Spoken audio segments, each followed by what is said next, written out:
How's it going, everyone? My name is Ross Miner, and it is here, the PS5 blind accessibility review by me, of course. And man, I am so excited to bring this to you all. I've kind of been sitting on this for at least a week because I just wasn't confident in how I felt and everything yet.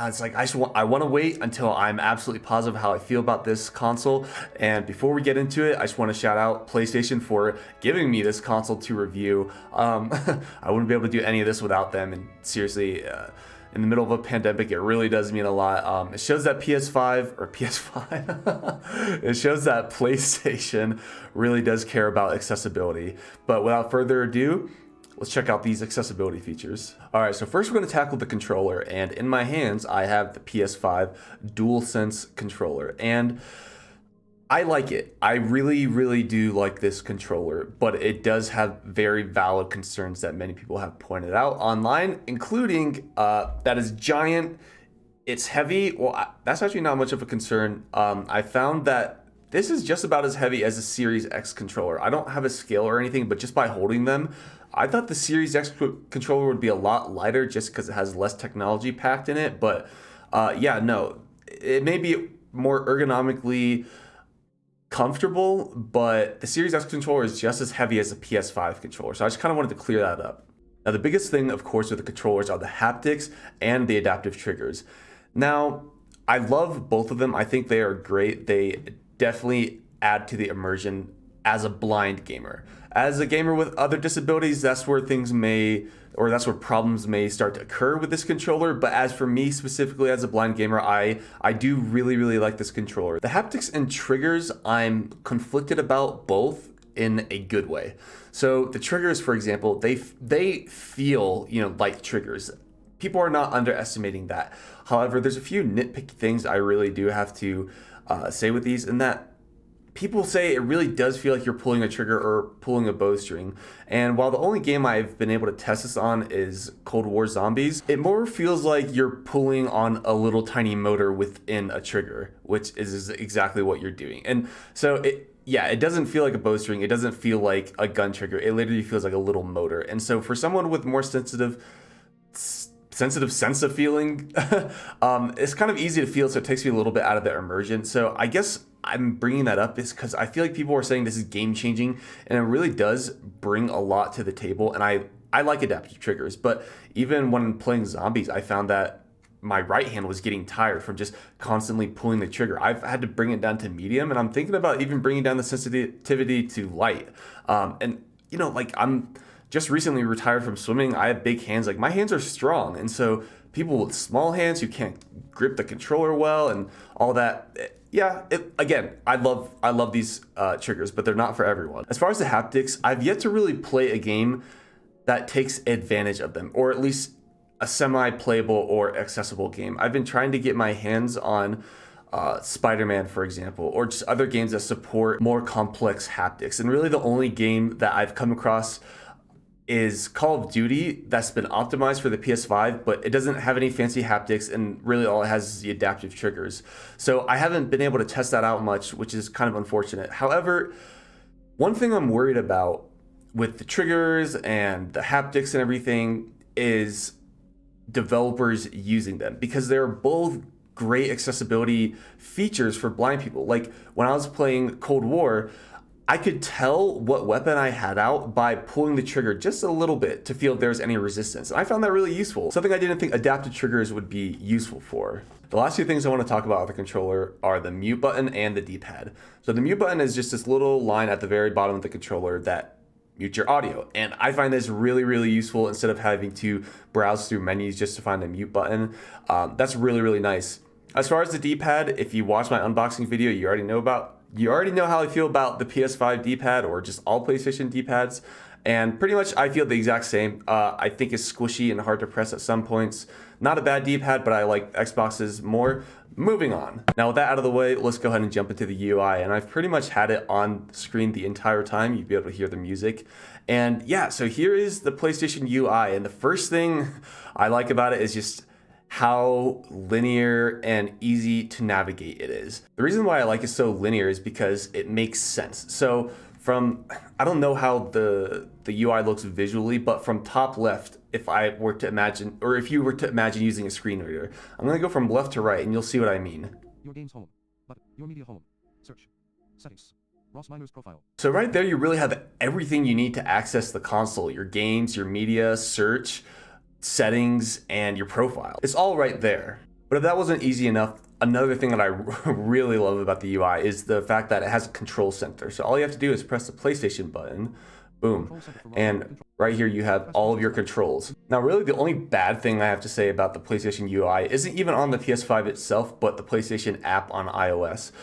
It's awful. It is not accessible with VoiceOver, and it is just a headache to use. I have it installed on my phone, but at this point I'm probably just going to use it for notifications or something, or just managing maybe downloads if I can figure out how to do that.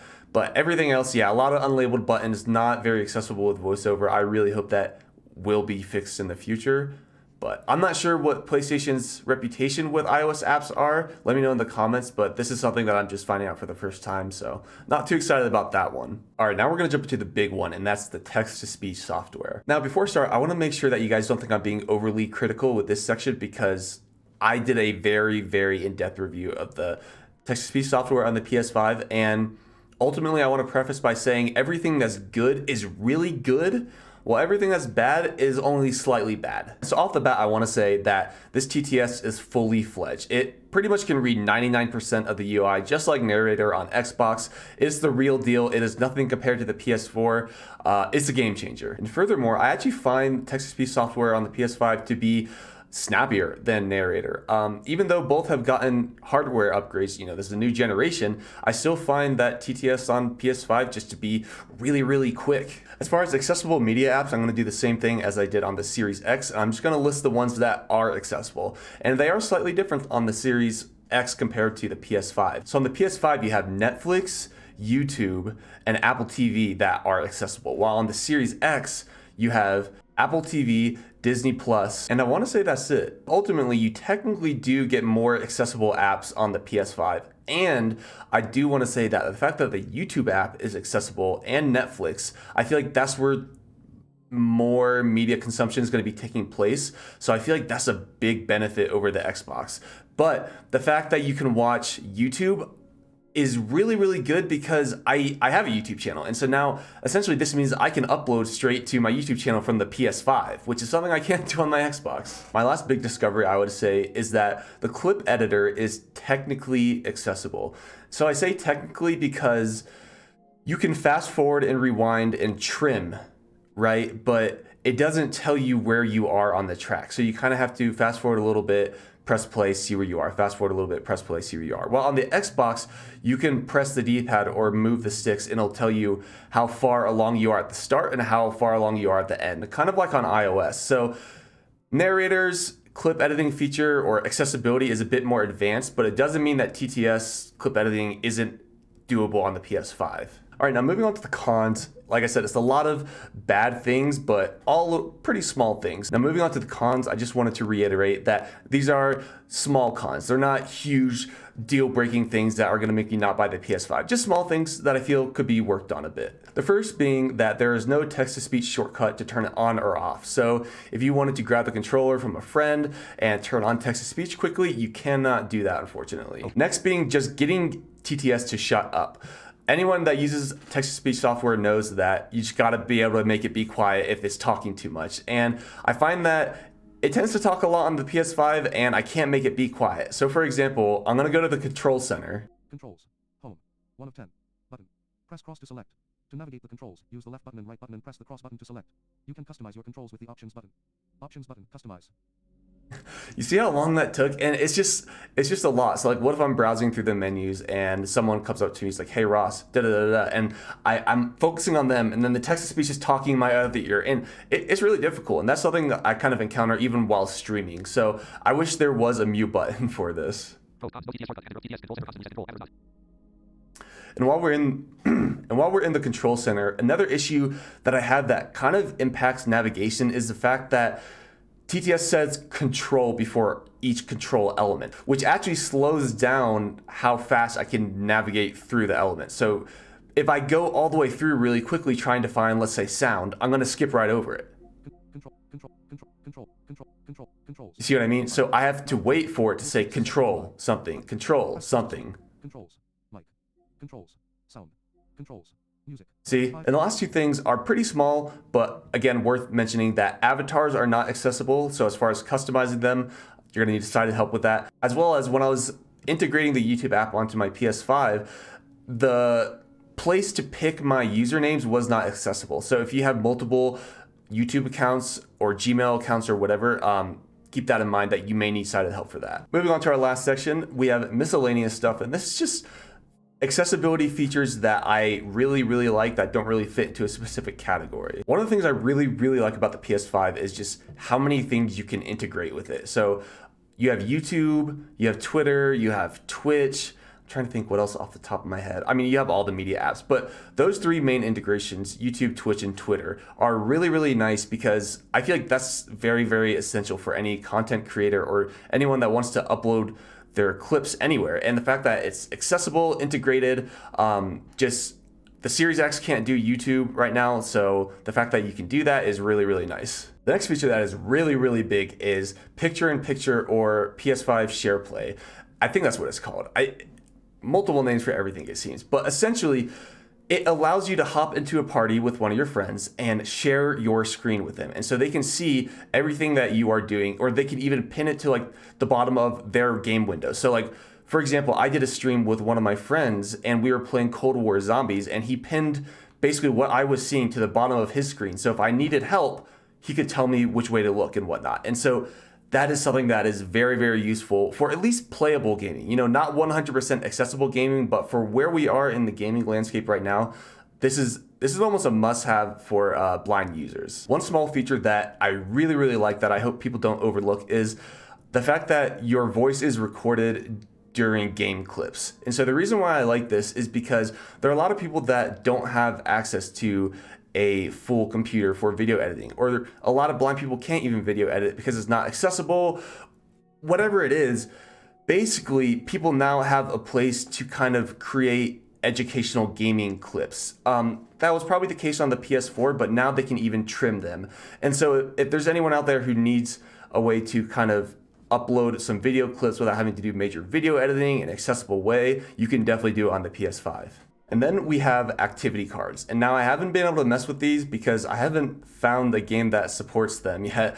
But essentially, they're these cards that you can access in-game that will basically tell you your next quest or objective. And I have heard reports on Twitter that this is accessible with TTS. And lastly, the use of sound effects on the PS5 are great. I'm not trying to start a console war or compare Xbox and everything, but Xbox uses one sound typically for their notifications, and they have multiple places for their notifications. While on the PS5, you get one notification, it goes right to the notification center, and the sound changes depending on like if it's a party invite or if it's a trophy or if you plug in the Ethernet cable, all of that, which I really like. Because sometimes I'll be in a game on my Xbox and I'll hear the Xbox notification sound and I'll just have low battery. Wrapping up here, the last two cons I really have about the PS5 are the share feature. You can only record from 30 seconds, and then your next option is 3 minutes. And so that is just a big jump for someone who wants to take something in between. So I really hope that can be fixed, because skimming through videos, believe it or not, can be actually a little bit inaccessible for blind people like myself, because it's hard to figure out where I'm at in the video. So it's like if I'm trying to capture a 15-second clip and I have to go through 3 minutes of it, it'd be a pain. And lastly, this is probably one of my biggest cons that I really don't like about the PS5 and even the PS4 is that you plug in headphones to the controller and no sound will come out of the TV. You can only have one audio output. And this matters because I really like both audio sources coming from, or I really like audio sources coming from the TV and my headphones, because if they're going through my TV, I have my subwoofer connected and I can kind of feel the bass in the ground of like whatever I'm doing. And that adds another level of immersion that I can't have on the PS5. All right, well, that wraps up this PS5 blind accessibility review. I really do think that this generation for blind gaming is promising. And I think that blind gamers finally have a choice of a console to pick. The PS5 is no laughing matter, and there are so many cases where I would prefer it over an Xbox and vice versa. And so ultimately, I do not think you can go wrong at all. As always, if I didn't miss anything that you wanted me to cover, let me know. So if I do accessibility reviews in the future, I can definitely tackle that. But with that being said, I am going to end the video here, and I'll see you guys next time. If you did like this video, feel free to leave a like, comment, and subscribe down below. If you want to check out my accessibility merch, that will be in the description down below. And if you do want to support me in other ways, such as Patreon, YouTube members, or Twitch subscriptions, you can find that in the description down below as well. Thanks.